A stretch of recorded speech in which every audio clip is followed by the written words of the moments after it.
Hello, hello, hello, hello, everybody. Hello and welcome to Prismata News and Game Dev Insights. I'm Elyot, and as I mentioned on the blog, we are going to start doing this show instead of what I used to do, which is a whole bunch of blogging content. The idea being that the old blogs, they took me a long time to write, and but I want to maintain that level of updates and sort of connection with the community and talking about different topics relating to Prismata's development. And in particular, this allows me to interact with the chat, and some people prefer to listen to a video or a podcast instead of reading a blog. And yeah, it's going to be created live on Twitch. We're doing this probably 2-3 times a week during the next few weeks as we approach Prismata's launch on Steam, and then ideally weekly after that. So that is the plan. Welcome to the show.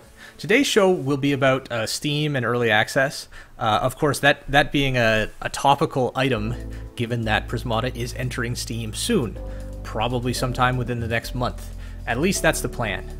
There may or may not be delays. We haven't formally announced the date yet, and if it gets pushed back a week or two, that's something that we don't consider an anomaly. It's something that may happen. However, we currently have a date on the calendar, and it is in the middle of next month, or sort of mid-late next month. So, yeah, and it's been a long time.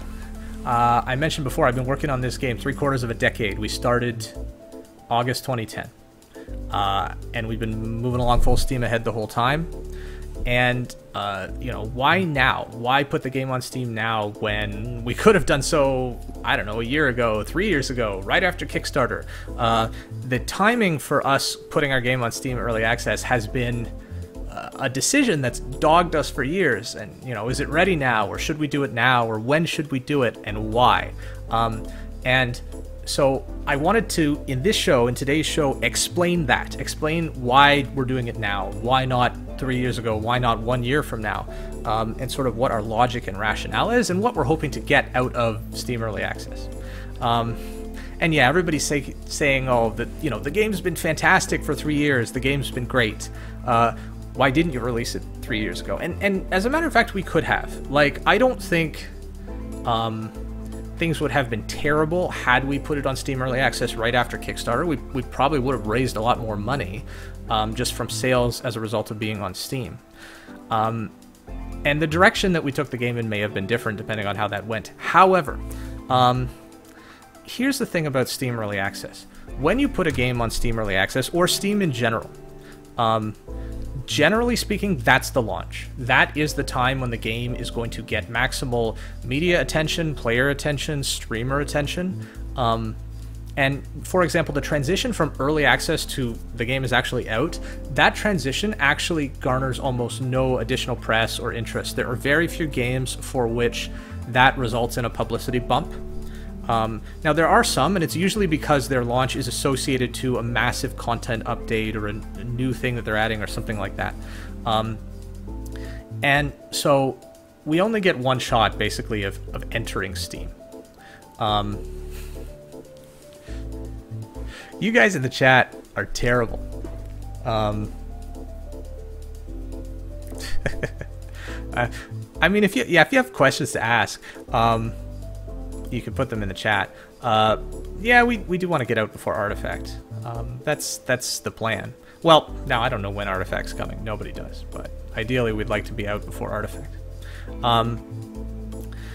But yeah, so the onboarding in Prismata has been a major challenge for us for new players.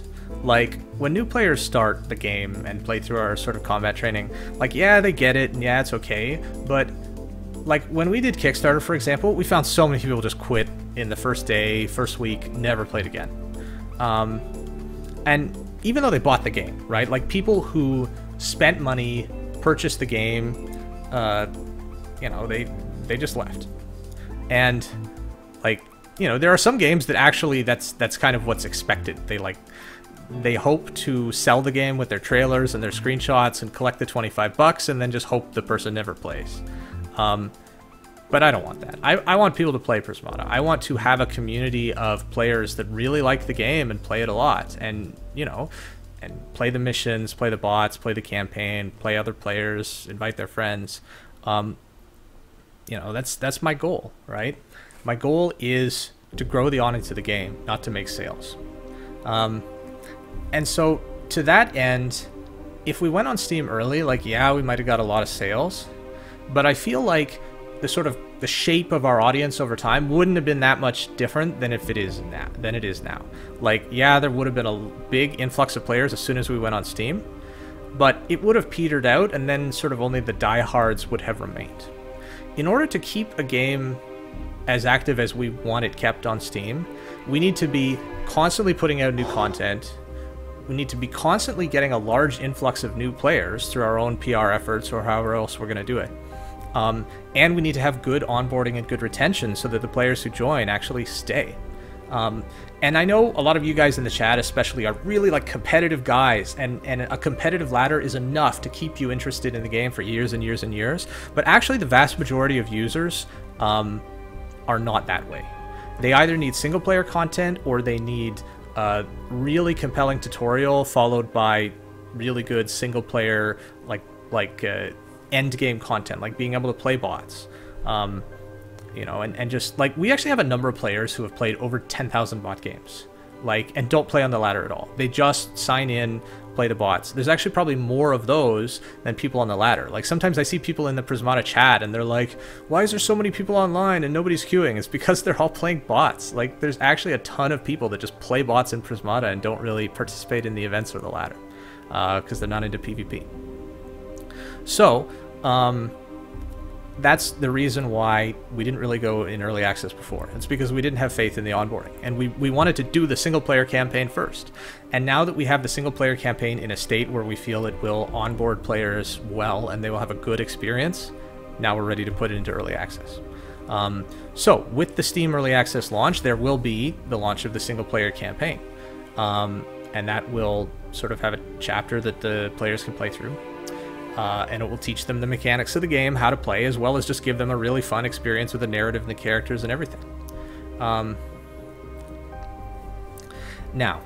the question in the chat is, if the goal is to maximize the number of players and sales, why not launch the free version in early access?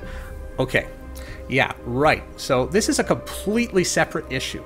When we originally put Prismata on Kickstarter, we intended it for it to be a free-to-play game.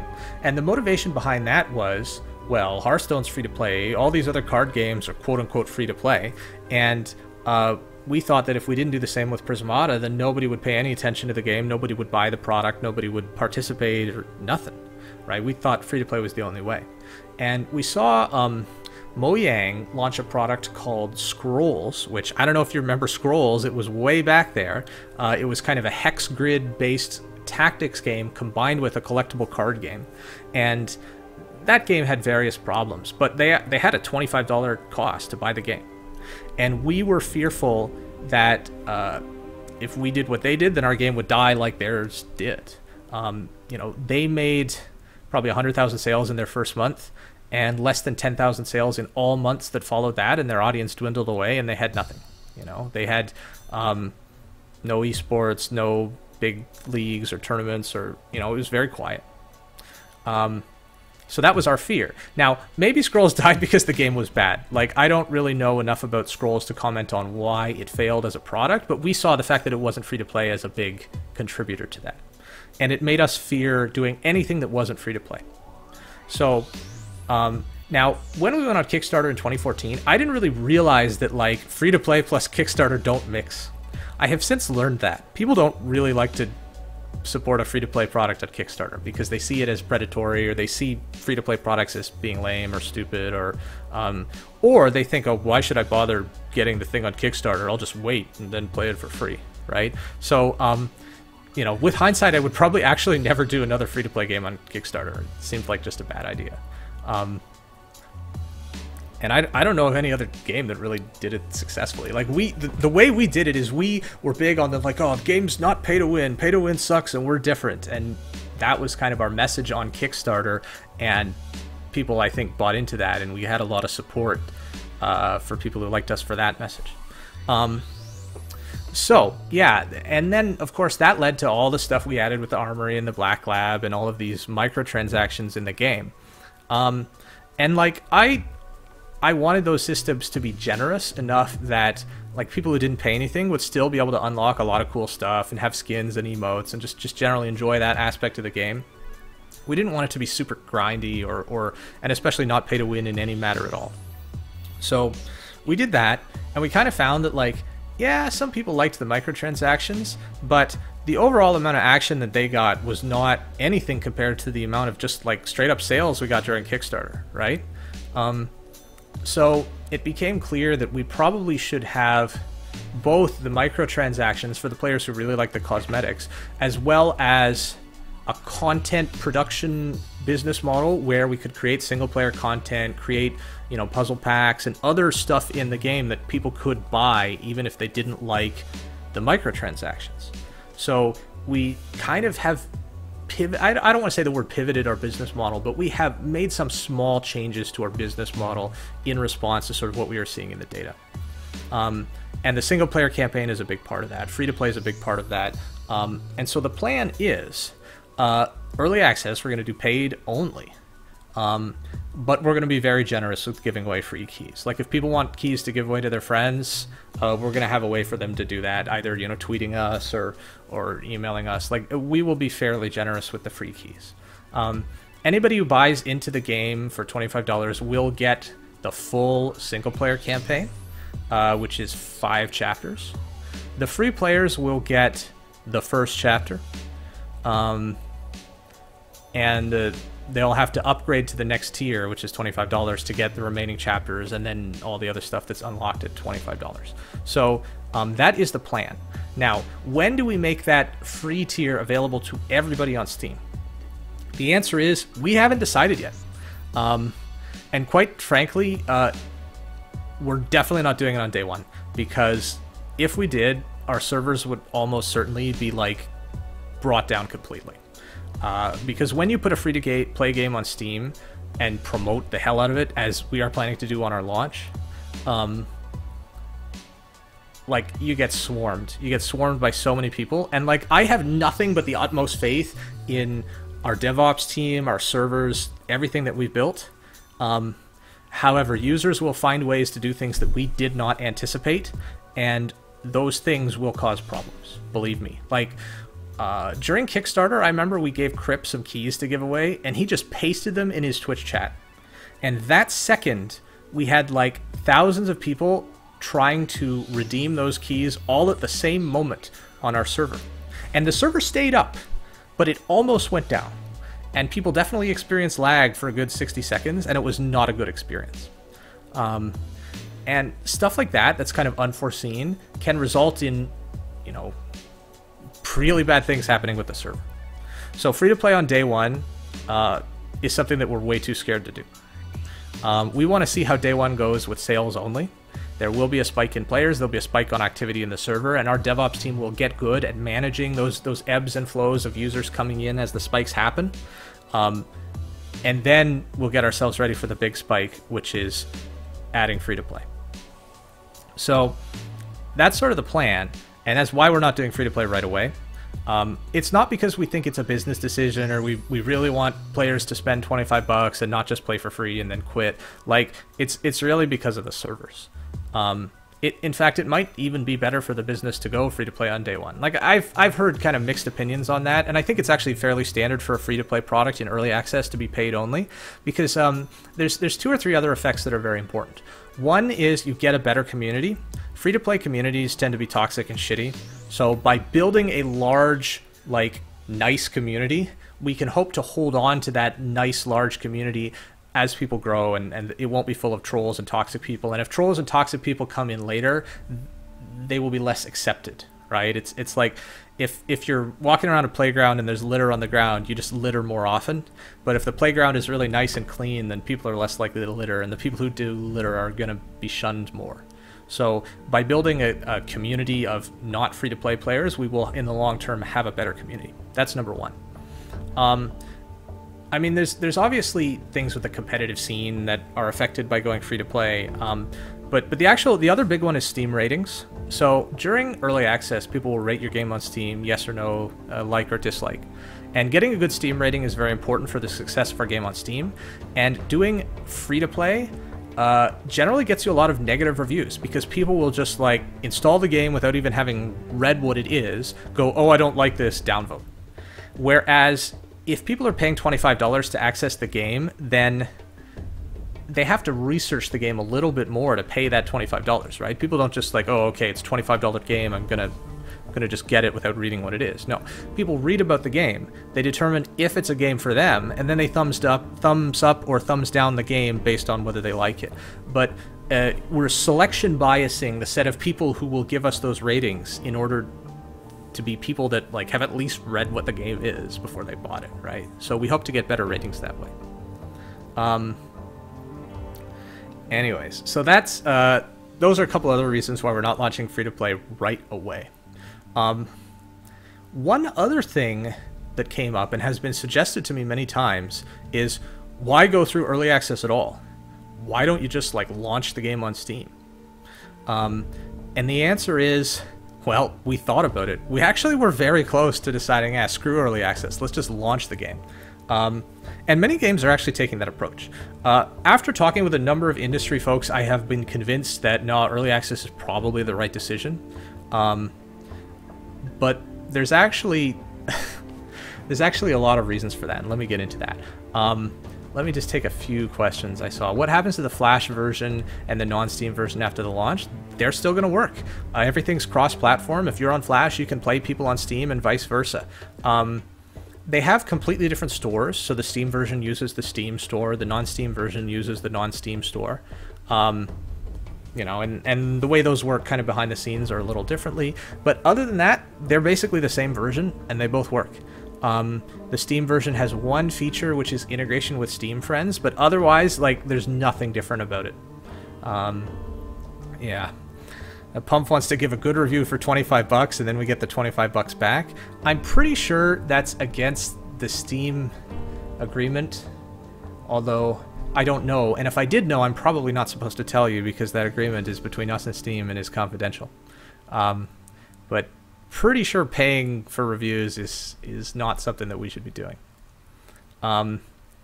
Yeah, so if non-Steam players want a Steam version of the game, I think we're going to send everybody Steam keys, or at least everybody who bought the game. We have all your emails, and we're probably just going to send Steam keys to everybody. And yeah, so the way it works is right now, if you bought the game, we're going to unlock the campaign for you. Anybody who got one of these, I'm just looking in Prismata right now. Here, I'll show you this. If you bought any of these bundles, you are going to have access to the campaign. If you bought Prismata on Kickstarter, you are going to have access to the campaign. Like, basically, I think we're just going to say anybody who has this red star on their account will have access to the campaign. And anybody who did this or unlocked the game on Kickstarter will have that. Or you know, maybe we look at the Golden Pass, or just basically, like, if you own that set of benefits, then you'll get the campaign. So I think, you know, people who I gave a free key to, they probably aren't going to get the campaign if I just, like, randomly gave you a key for free. They will get the first chapter, like all the other freebies. You know, if you think you deserve the campaign and somehow aren't getting it because we fucked up somewhere, let me know. But my understanding is that's all taken care of, and everybody who has paid $25 should get the campaign. So let's see, what are you asking? I didn't support the Kickstarter because I'm cheap.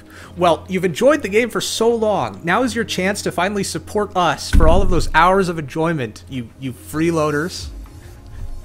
I mean, if you're destitute broke and you can't afford the campaign and you want to beg me for it, you could try. You know, I don't want to prevent people from accessing it who just simply can't afford it. But, you know, I know you guys, most of you can afford it. And if you're just being cheap, you know, I hope you at least support us for the amount of enjoyment that you've got. You spent the $25 on internet instead. Red Rain thinks he's the longest standing freeloader. Oh, man. Okay, so let me get back to the discussion. So the discussion is, between the following two options, which is better? Option A, launch the game in early access, promote it a lot when we enter early access, and then, you know, fully launch the game later. Option B is just straight up, like, launch it as a real product on Steam, no early access. Just completely skip early access. And with both options, we would be doing the same, like, streamer promotions, the same amount of press hype, the same, like, everything else to do with the launch would be the same.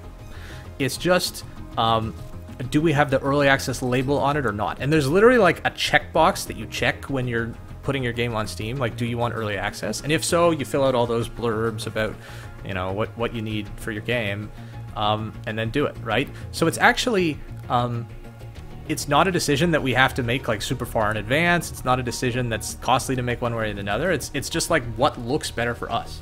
And I talked to everybody about this, and here's what I found.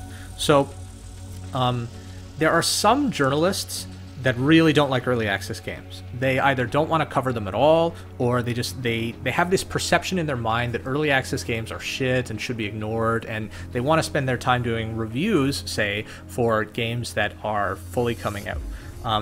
And especially journalists who's like, you know, I am a reviewer for IGN or Destructoid or one of these websites that just does game reviews. They are generally reviewing completed products. They don't often do early access reviews, although some sites do, and they do them for specific products that are sort of well known in early access. But even then, like, if the game changes, do you change your review? Like, it's kind of iffy for some journalists. There are also some, like, content creators and influencers that have a strong distaste toward early access titles.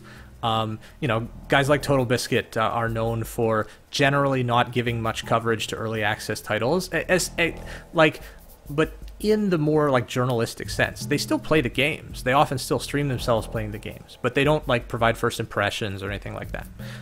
So there are certain types of content creators who are not as interested in creating content for early access titles.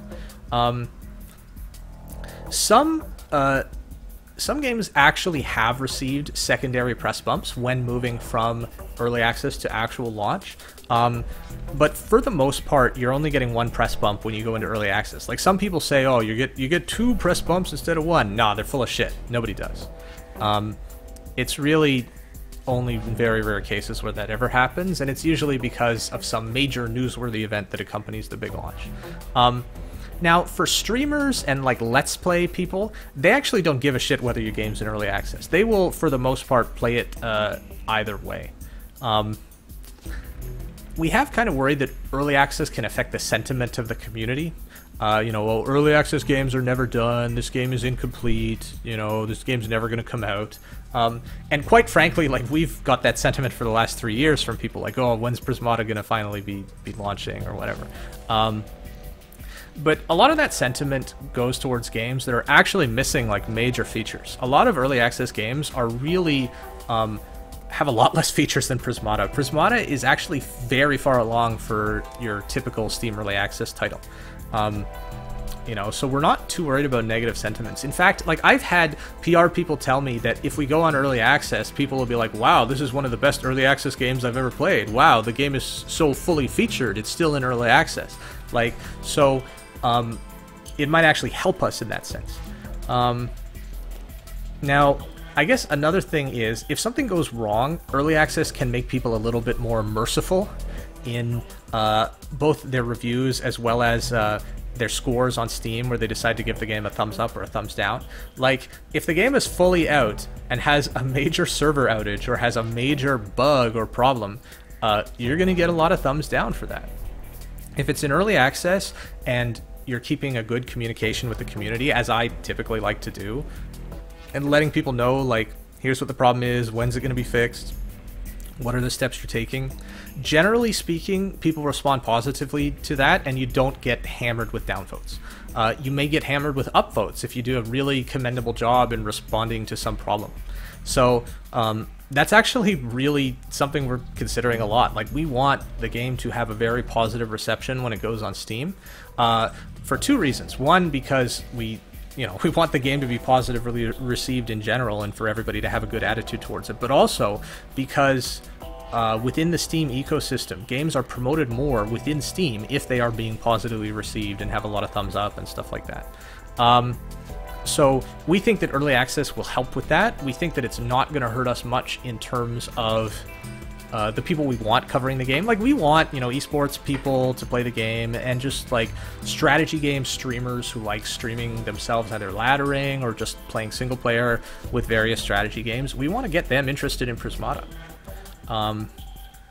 Will the Steam page have a disclaimer about the game becoming free at the end of early access? We haven't decided when or if we're going to make the game free. I mean, I think it's almost certain that we're going to have a free version at some point, right? Like, it's I think not having a free version would just be dumb.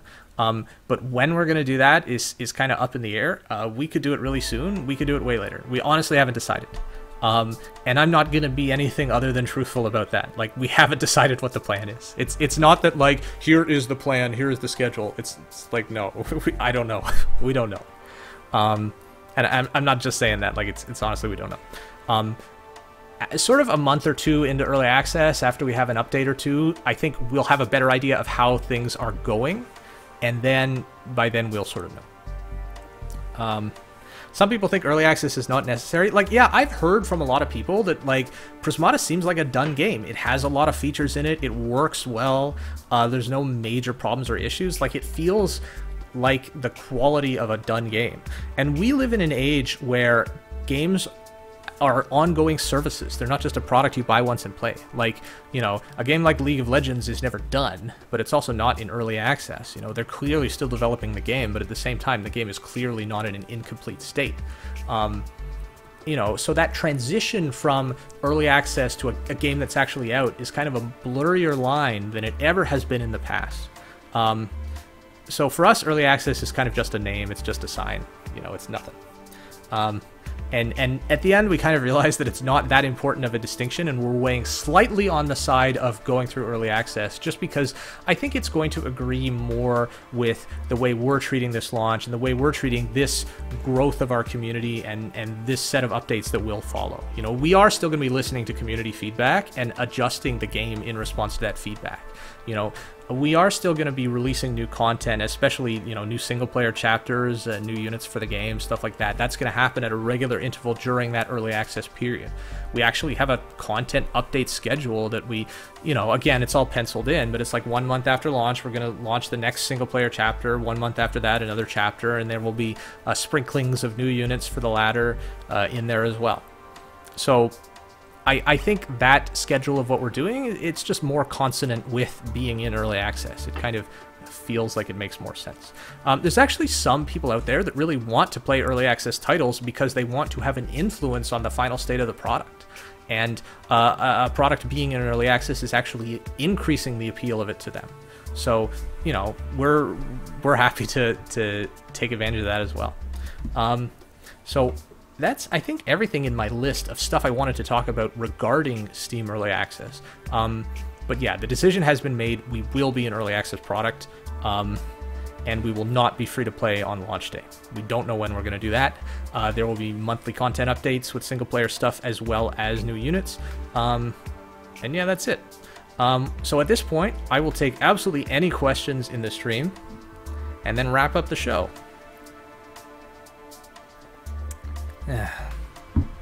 Will backers be getting their perks on launch? So there are a couple of perks that we haven't given to backers yet. I think one is the soundtrack, one is the art book. I think almost everything else we've actually given out. Yes, I think we will be giving those out either by launch or right before launch or something like that. If not, it's because, like, we didn't have time to deal with that shit. But I actually want the soundtrack and the art book to be included on Steam in one of the tiers that people can buy, and it'll just be like, you know, a download or something that people get. So the plan is we're going to put that together. It'll be in the $50 tier, and anybody who is owed that stuff will get it. Do I braid my hair? No, I don't braid my hair. It has been done. I mean, pretty sure. I'm trying to think.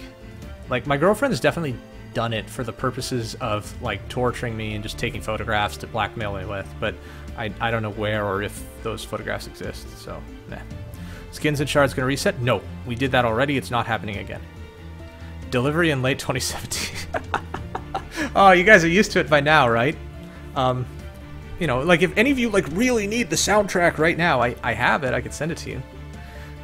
What's the indefinite integral of x squared over x to the 4th plus 1? So, funny story. I actually used to run a calculate integrals contest. It was called the Integration B, and I used to make problems for it. I'm actually not that great at solving them, but I used to make a lot of the problems for those, and it was fun. I have to scroll up. There's a lot of questions coming in. Will I braid my hair for early access launch? Hey, if it gets more people to play Prismata, I'll do it. I don't think it will get more people playing Prismata, but if you can give me some compelling logical argument about how braiding my hair will help, then I'll consider it. What are the reasons you haven't committed to a specific date in the launch window? It's because if we announce a date and then Artifact is coming out that day, we're probably going to change the date. Quite frankly, that's it. We're trying to schedule a tournament for launch day with a bunch of streamers. That is kind of based on their availability. So if some streamer that we really want to work with is not available on a certain date, then that date will not be our launch day. So yeah, it's kind of their fault. I mean, it's also, we were going to launch sooner, and our PR team was like, give us more time, we need more time, and we said okay. So now we're looking at sort of those 2 weeks in the mid to late February, and just talking to streamers, try and work all that out. That's kind of what we're doing right now. Do I play competitive online games other than Mata? The last one I played was, I used to play StarCraft Brood War after the remaster came out. I did a bit of laddering of that. Like, I'm not super hardcore into it, but you know, I'm above 2,000 rating, maybe 2,100. Like, I don't know. How much emphasis does the campaign have on being a tutorial for multiplayer versus giving... Oh, yes, versus giving people cool single-player shit. So the campaign, every single mission has a normal version and an expert challenge. The normal version is 100% geared towards being a tutorial for new players. If you're an experienced player, you will find it really boring. You're only playing it for the story. The expert challenge, they're hard puzzles. They will be very challenging, even for people who are good at Prismata. And it's mostly because they're like... they don't really take advantage of any of your Prismata skills. Like, you guys in the chat who are good at Prismata, you're probably good at a lot of things, but you're not good at these puzzles because they require a completely different skill set. So, they're not like insane, but they are challenging, and I think they'll be compelling single-player content if you've already played the game. Any way to convert infusions to shards or black cards? No. Infusions are infusions. You can use them to infuse. If you don't like infusing, then there's nothing else for you to do with them. I will buy Prismata if you braid your hair. Minimum 15 braids with rubber bands during a stream. Can I get somebody else to do it for me? Like... I don't even know how to do it. Like, I know the topology of how the braid works, but like the muscle memory of the hands interacting with the hair is not something that I'm really experienced with. How do I get the time to open up 757 cores? Aha! We have an exchange command. So this was the GIF. I'm just gonna switch over. Yeah, if you have a lot of cores, you can type. I'll show you. Do I have a lot of cores? So I have a lot of cores, right? So if you type exchange, it will tell you how it works. Basically, you can type exchange a certain number of cores and trade them up. And the ratio is 40 power cores for 3 omni powers, 3 black cards, and 3 infusions. So let's say I do exchange 80. That I traded 80 power cores for 6 omnis, 6 black cards, and 20 infusions. That is going to stay in Prismata. We have decided it will be a final feature in the game. We actually have like a pop-up window for it where you can like mash the exchange button as many times as you need. It's staying in the game. Because yes, I know that some people have a lot of fucking power cores. How large is the PR team? So I probably shouldn't answer that directly because we still have to sign one of the contracts. But the plan right now is we are working with... I am working individually with some streamers. We are working with a PR company, and they have probably like 8-9 people. You know, they have like a social media person and a forums person and a YouTube influencer person. Like, so they are a fully staffed PR team. Now, they're not working 100% full-time on Prismata. They work on a number of different games, but they are a full team. Additionally, we are working with a company that does influencer key distribution services. So they'll go to all the influencers, send them all keys, and provide sponsorships for some of them where they actually pay the influencer for playing Prismata, depending on how many viewer hours of time they get, and it's cool. So that is what we're doing for PR. Have you been to that new pinup barcade at the corner of King and University? I have not. There's a lot of really cool shit going down, places opening up. I have not been yet. Do you play any free-to-play competitive games? You need a new game to play. I know one that's coming out next month, but it's not free-to-play yet. But I could get you a key if you want to get in on it. Steel is confirming that expert challenges are hard as fuck. Are you going to invalidate unused alpha keys once the game launches? We could. I don't see any reason to. I mean, I don't know if they're going to end up on like G2A or some shit like that. We'll keep an eye on it. We can invalidate keys based on when they were generated. Bring back in Penny Doom. If people know it's going to be free later, won't that deter them from buying it? Don't know any other games that did this. Well, let me put it this way. When free-to-play games are in kind of a beta phase where the beta is not open, it's closed, there actually have been games that like sold keys. And if you don't sell them, they end up on the black market. And, you know, like a Hearthstone key costed like several $100s in the months leading up to the game's actual open beta. And there are a few of them. I'm trying to remember what they are. We've paid a lot of attention to this on Steam. But the way I see it is like we could just not have free-to-play at all, right? We could just have Prismata be a $25 game, and it would be fine. It would do well. It's more like there have been a lot of games that were a paid product and then later added a free version or a light version or something like that. And that's kind of the way we see it. We are launching a $25 product, and then later there will be a light version that comes along and is free and is nerfed in the manner that you don't have access to full single player. And the way in which we present that, the language we use, has not been decided yet. Like, I don't know whether we're going to call it a light version yet or light edition or something like that. Like, we don't want to deceive anybody. We don't want people to be mad that, oh, I bought this product and now it's free. Like, no, if you buy the product, you're getting something, which is the campaign that these other people aren't getting. But yeah, controlling that message and making sure that, you know, people understand, as well as, you know, people buy the game that we want them to buy the game, you know. We got to figure some of that out. Will there anybody be future hackathons similar to the one for the tournament mode? That was an experiment. We might try it again once we have a larger audience to see whether it results in any interest. Like I would do it if like I knew it would end up in the news, right? If we don't really get that much interest in it, then it's kind of, I don't know, it's a whole lot of effort for not that much. Is Anya my waifu? Absolutely. Absolutely. I got Artgerm to draw me my own waifu. I mean, in all honesty, I think other people on the team are probably the ones for whom Anya is their waifu, their one true waifu. Yeah, Pumph, I don't think you've played the expert challenges in campaign, have you? Did I give you access? I know I gave a number of people access. I sometimes can't remember who I gave access to and who didn't.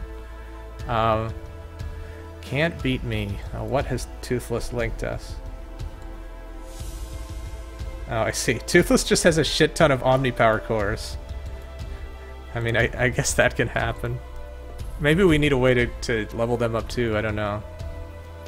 Are we going to go to South by Southwest again? No, we're not doing South by Southwest this year. South by Southwest is actually earlier than GDC and PAX this year. I will definitely be at GDC. I'm not sure yet whether I'll be at PAX. I'm waiting for an email to determine whether I'll be at PAX. I'm actually giving a talk at GDC this year. Is there any way to hack the game to create custom units? We are thinking about allowing that. Like, obviously, as developers, we could do it. In theory, if you know how to, like, edit memory of your computer, you could probably hack the game to create custom units. That's probably more effort than it's worth. We don't have, like, a publicly available way to do it. Atlas Reactor did it, okay. Yeah, Atlas Reactor was paid during early access and free-to-play afters. And I think Atlas Reactor actually did fairly well during their early access period. I mean, they may have cooled off a bit. I don't know if any streamers are playing that game anymore, but it had a good run. Games going free-to-play is usually a death knell. Well, I hope it's not. Is there any chance of something analogous to The Wheel being implemented?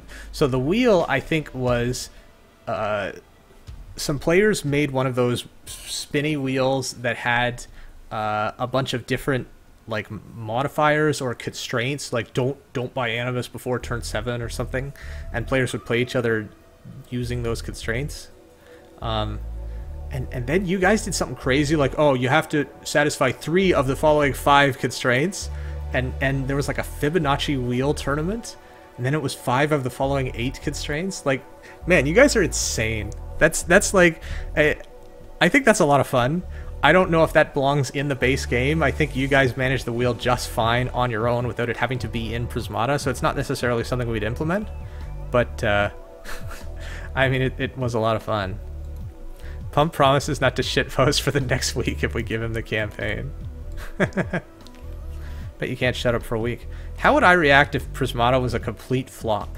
Well, like, say we put it on Steam and, like, nobody bought it. Or, you know, like 12 people bought it and my mom bought it, I'd be like, what the fuck is wrong? Is something busted? You know, if we sold like 1,000 copies, which is like way less than Kickstarter, I'd be like, what the fuck? This is like, you know, did nobody even know that this game exists? Is our messaging really bad? Is our Steam store page really bad? You know, if we did the same as Kickstarter, I'd be like, yeah, that's like worse than expected. I would hope that going on Steam is bigger than going on Kickstarter with a game that's much better than it was when we went on Kickstarter.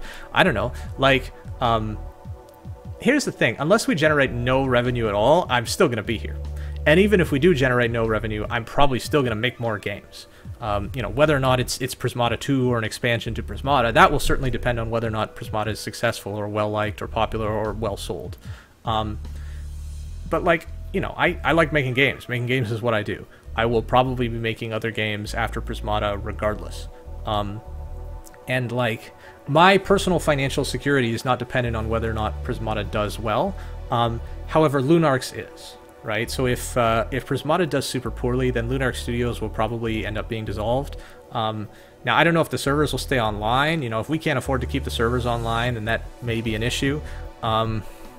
The server bill is honestly not that high. It's the type of thing that a Patreon or a PayPal could probably deal with. So, you know, we're not too worried about that. If Lunar Studios goes away, then I'll be making games with another studio, create my own studio, just make them myself, join a studio, who knows.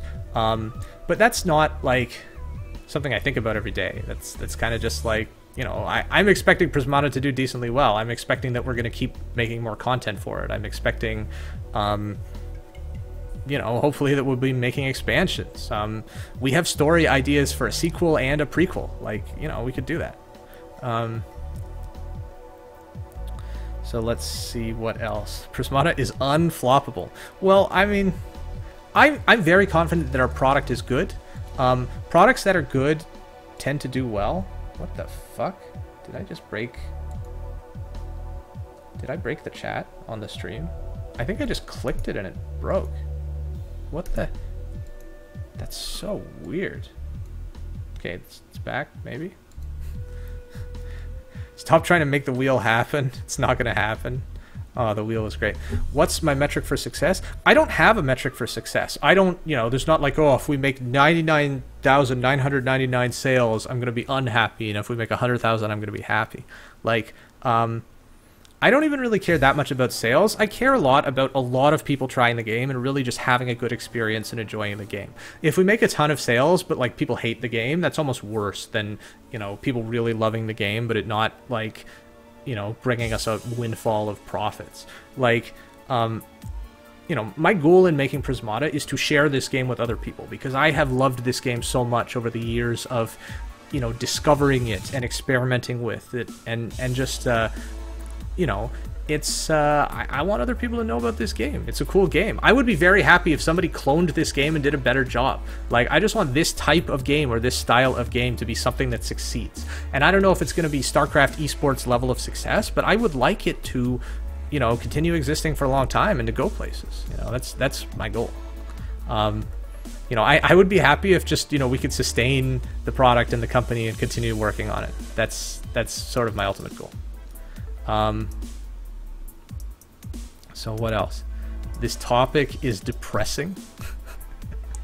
I mean, I try to answer questions as sort of a level-headed matter. I'm not gonna like pretend I don't care or pretend that, oh, we're never going to fail.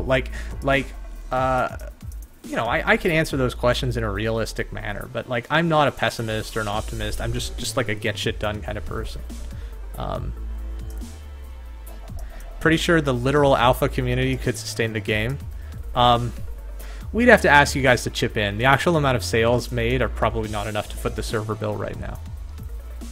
Is the screen still frozen? Like I'm scrolling down and it's just not fucking working. It updates sometimes. I don't know what the hell is up with this Twitch chat. I gotta figure it out. We'll review the tape afterwards and see what went wrong.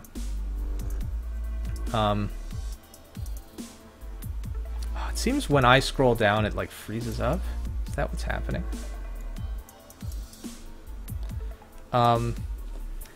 Anyways. There's no actual questions. Better start whining some more. Come on, free campaign, please. Oh, I know people are going to start doing that begging. Pump, you've played lots of Prismata. You could afford 25 bucks. Just like, do something valuable that's worth $25. Collect $25 as payment, and then give it to us. It's fine. Sorry, there's a loot box question. Any opinions on gacha games, minigames using loot boxes as a core feature? Yeah, they're shit. Like... I mean, let me put it this way. People play games because their brain gets habituated to the reward that the game offers them. In competitive games, that reward is usually getting better at the game, climbing the ladder, learning new skills, improving, or at the very least, like clearing challenges or achieving milestones of progress that are based on like you being good at the game or you achieving something within the game. Games that have loot boxes, they try to masquerade as that type of reward, but instead the reward is just, oh, get a random trinket of value as a result of grinding. And like, that type of reward system habituates people to grinding. It doesn't habituate them to trying to improve themselves as human beings, right? And it's like, it's kind of a bad habit to get into, to learn to just grind for something. Like, I think people should be trying to improve themselves. And I think games that force you to improve are, you know, they're the types of games I want to play, but they're also the types of games that I think, you know, if you have kids, those are the types of games you should give your kids to play. Give them games where they have to improve in order to achieve something, right? And I think games where you don't have to improve, like, they don't strike me as games that I would be interested in playing. Now, I know there's games people play for the story or for the art or for aspects that are experiential and not related to rewards. And sometimes, like, just more story or more experience is a reward in and of itself. But I think games that use rewards as a way of getting people to just play for a long time or open up their wallet are kind of missing the point. And, like, that's not the type of game I would ever want to develop, or really that I would ever want to play for a long time. Like, it just, I don't have a good taste for those types of products.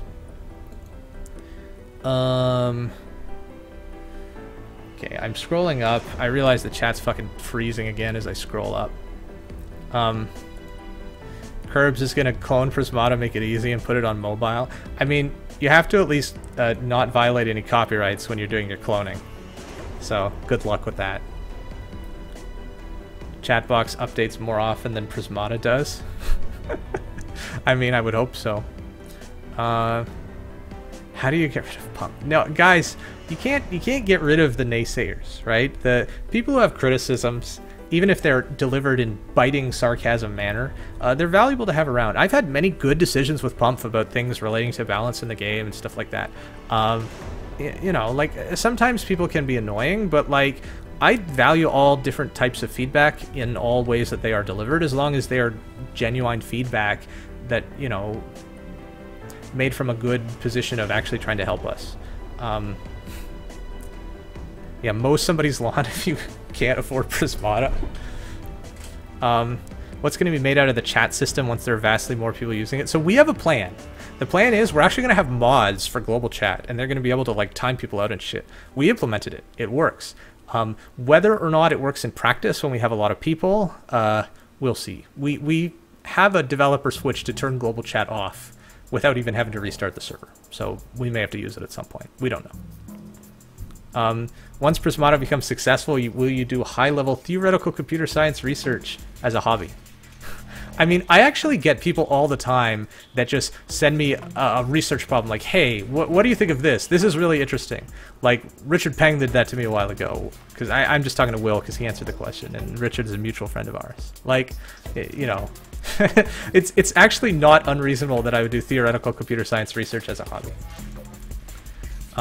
Pump says nobody has a lawn within a kilometer of his house. My middle dev badge in-game looks misaligned. Oh, what the fuck? What the hell is going on with this stream? Jeez. Like, I feel like OBS is just messing up. Let me turn on the capture layered windows. Okay, that fixed that. Do I have to do that for the chat as well? Oh, okay. I did that for the other scene. So let me think. It probably works here. Let's see, if I scroll up and down... Ah, yes, it works here and not there. Okay, so I just have to tick that box in both of them. Okay, we'll know for next time. Thank you. So where was I in the chat?